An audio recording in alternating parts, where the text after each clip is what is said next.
Hello, Phil here from Authentic Vocal and welcome to another video. If you enjoyed this video, please give it a thumbs up and subscribe. I hope you enjoy the fully authentic vocals that we're just about to listen to and that you enjoy the analysis as well. On the agenda tonight, we are going to be taking a look at No Doubt. And they're going to be performing Don't Speak. And this is from 2026. But what I'm going to be doing first is looking at the original release, because I was a teenager when this came out, and then I used to play this in a cover band as well. So it's a song that I know very well, and I always enjoy playing the solo because it's got this kind of Spanish guitar feel to it, even though it's a mainstream pop hit. I mean, yeah, it's a really cool song, at least I like it. So I'm going to jump into the original to point out about Gwen Stefani's voice, just why it is so unique and why the performance actually at the Sphere in Las Vegas from this year that we're going to be taking a look at, why it just works. So I will get this up on screen. As always, the links to the videos can be found in the description below if you want to watch them the whole way through without me interrupting things, because this is an analysis video. But what I want to do is just listen to this vocal of Gwen's on the original release. Have a listen. You and me. I mean, instantly, with that first note, the variation we get there is so unique. You and me. You and me. And she drifts sharp. She actually starts bang on here and she drifts sharp. So what is great about this is that back in 1996, 1997, around that time, we're talking about pre-digital pitch correction as it was being applied in, Melodyne, for example. The first iteration was 2001. And I believe I share the whole auto-tune explosion that happened in 1998. So we're predating that here. But they absolutely could have done another take of this, got Gwen to sing it again, but they didn't. They left it like this. And it is so unique. And the expression of this vocal, it is uneasy. That's how it strikes you, because of the fact that it goes sharp. If she just went you and me and just kept it straight, I mean, it would sound a bit mechanical, but there absolutely would not be the same expression to it. So let it play on. We used to be together. And she's still sharp, and then comes down to the F4. Then she's sharp of the G4. She comes down. Then she applies vibrato, sharp of the B3. I'll let it play on. Every day together. And now we're pretty much, we do start sharp again, but then we're bang on, drift a little bit flat. And what's amazing about this, and we will get to the live performance, I promise, but I just want to point out, give you this foundation and this baseline of where Gwen's voice sits, that she's got this tendency to be sharp that gives her personality and expression when she's singing. And here, when she now goes a little bit flat, that is going to register differently emotionally. Every day together, always.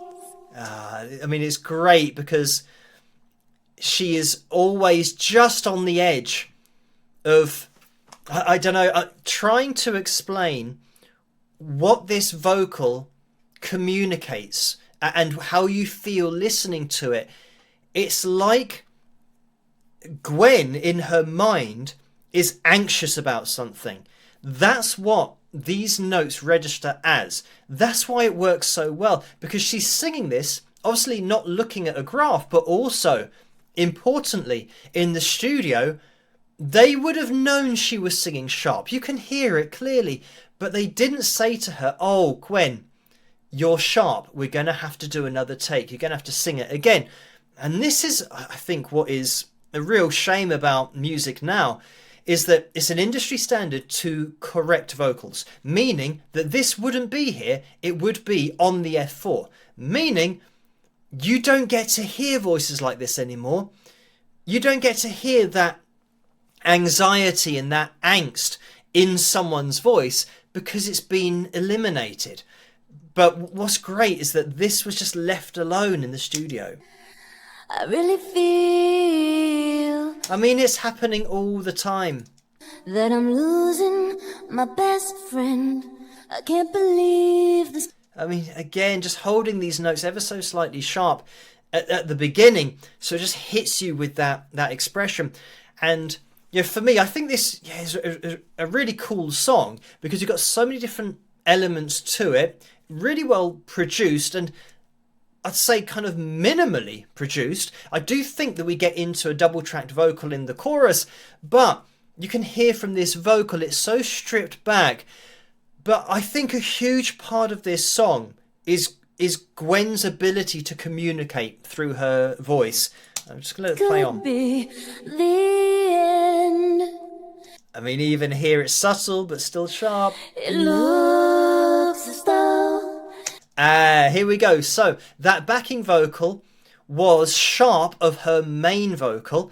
So this is why, again, this interaction of pitch and inaccurate pitch that, kind of manifests emotion in the listener. I'm just taking it back a bit because I just want to appreciate Gwen's delivery from a dynamic perspective. Have a listen to this. You're letting go. So here we've got this, you're letting go, and it's got that air in there. And if it's real, well, I And here, and if it's real, then I... And we're starting. don't want to know. Don't want... If it's real, then I don't want to know. And obviously I've got a guy's voice that's going to sound different. But, no! Leaning into it a little bit. When we now get into the chorus... Don't speak, I know just what you said. And here we go. So we've got the double track vocal. So it is in there. So it means that Gwen's singing the same line twice. But listen to the way that she now goes flat. Listen again. What you said. Saying. And it's that kind of disappointment now she's got. So please stop explaining. So we've gone from anxiety to now, the disappointment and depression of hearing what she's being told. And it's amazing how now she's ever so slightly below. And this is not Gwen intentionally looking at a graph trying to think, right, okay, in the song now, I'm being told what I didn't want to hear and what I feared being told in the verse. So now I'm going to sing slightly flat. That's not what she's doing. She's just connecting with the song emotionally, and this is just where her voice lands. Don't tell me 'cause it hurts. Don't speak, I know what you're thinking. I don't need your reasons.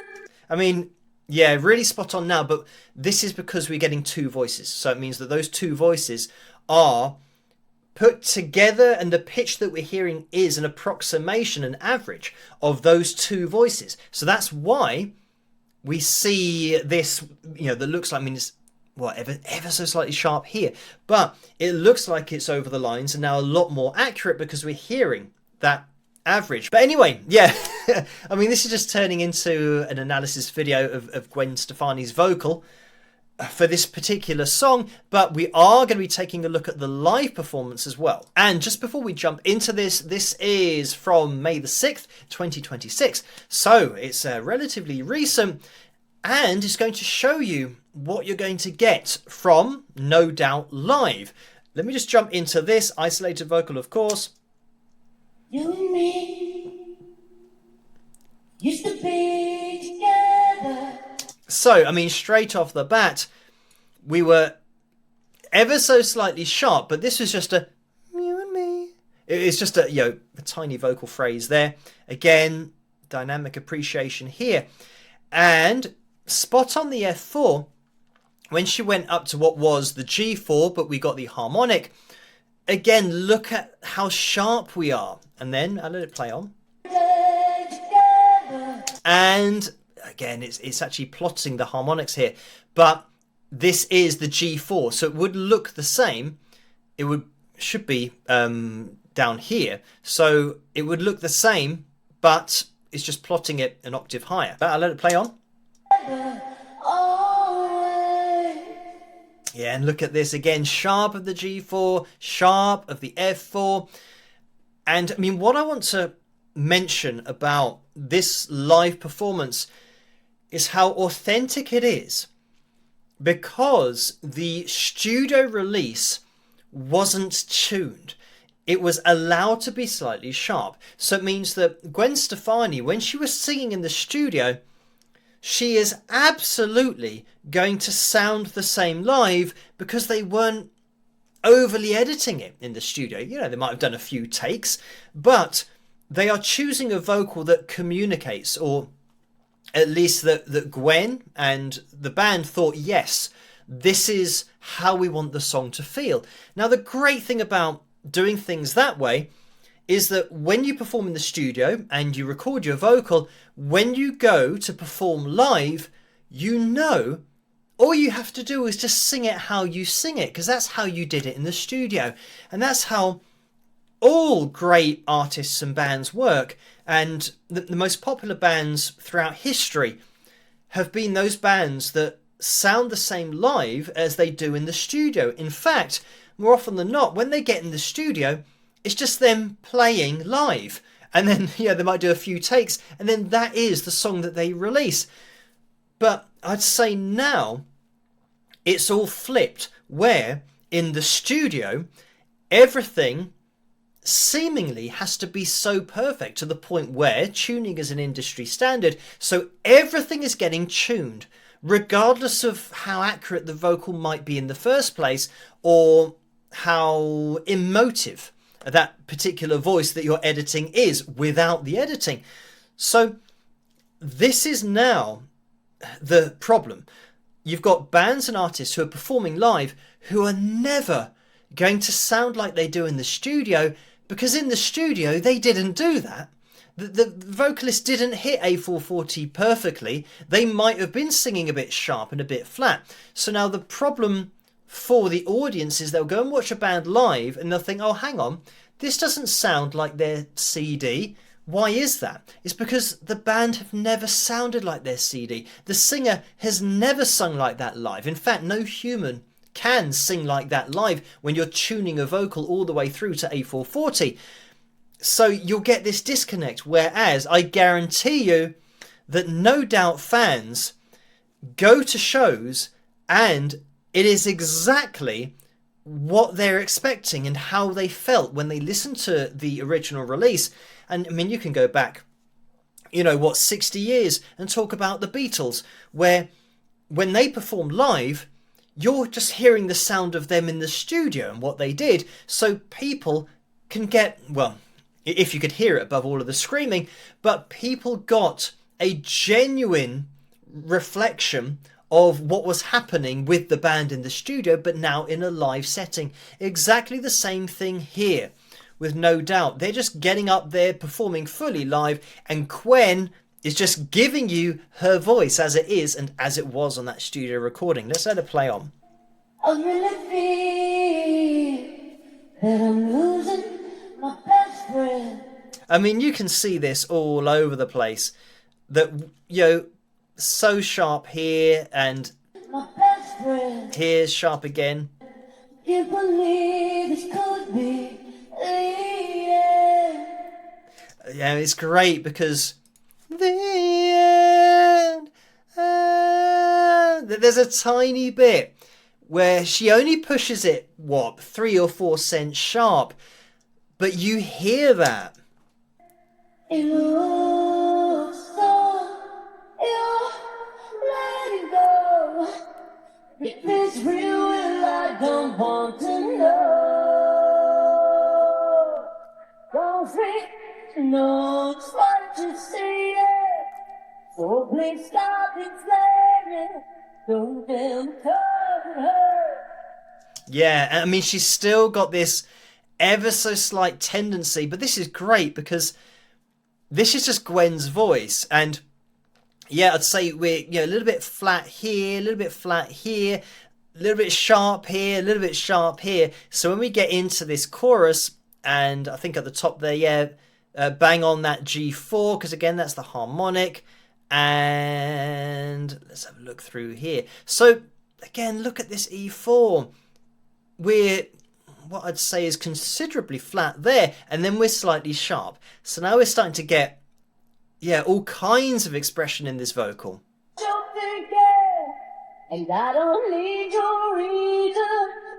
But I mean, even still, when you're comparing this to the studio release, on that release in the chorus, I would say she was more flat than she was sharp. So now when she comes to sing it live, I'd say we're getting a similar thing where she's now flat here and pretty much spot on here, tiny bit sharp there, but then coming back to flat, and then spot on, and then that throwaway line. And again here, sharp. I'm just going to take this back because there is so much just in this tiny phrase. We've got this memories, and she starts quite sharp, actually comes down almost between the F4, the F sharp 4, the memories. So it's almost like memories. She's memories. She's starting. Actually, she does actually stop off closer to the F sharp 4 than the F4, but that's just that natural flow to her voice. And listen to the little sound before she even sings. It's like that kind of a vocal fry.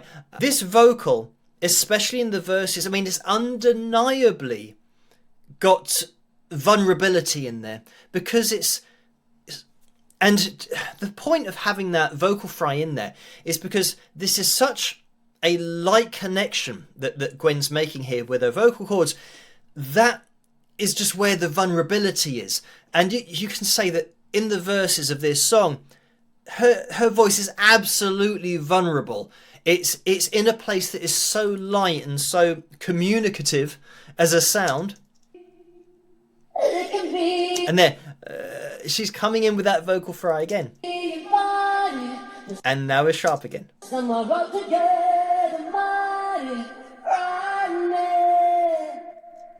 Yeah, that was quite cool. Going frightening and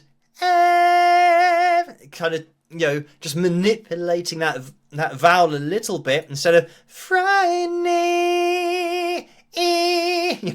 Using that kind of sound.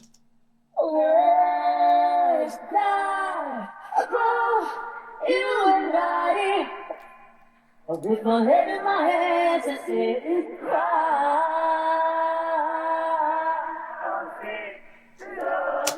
So yeah, this is really cool. I mean, this analysis video, could go on for years, but what I want to say is that this is refreshing to see, first of all, from the live performance perspective, that everything's fully live, and I can bring in the instrumentation as well, so you can hear that.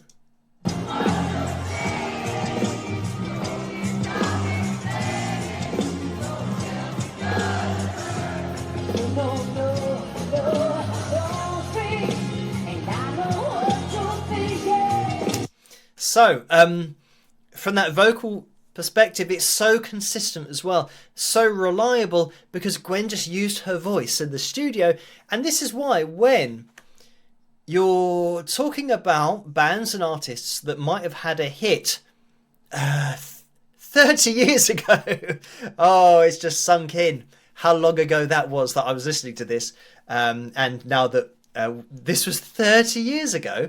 But anyway, this really goes to show that when you perform as an artist in the studio and you're just doing what you do, 30 years later, you can supply exactly the same vocal. You sound exactly like you did. It's totally authentic because it's just what you do. And yeah, I mean, no doubt fans, when they go to watch them live, And, you know, even in May of 2026, I'm sure that, yeah, they're just blown away by the sound, but they're just getting what they've bought into for 30 years. They thought, well, yeah, that's the sound that I want to hear. That's the band. That's their identity. That's Gwen's unmistakable voice.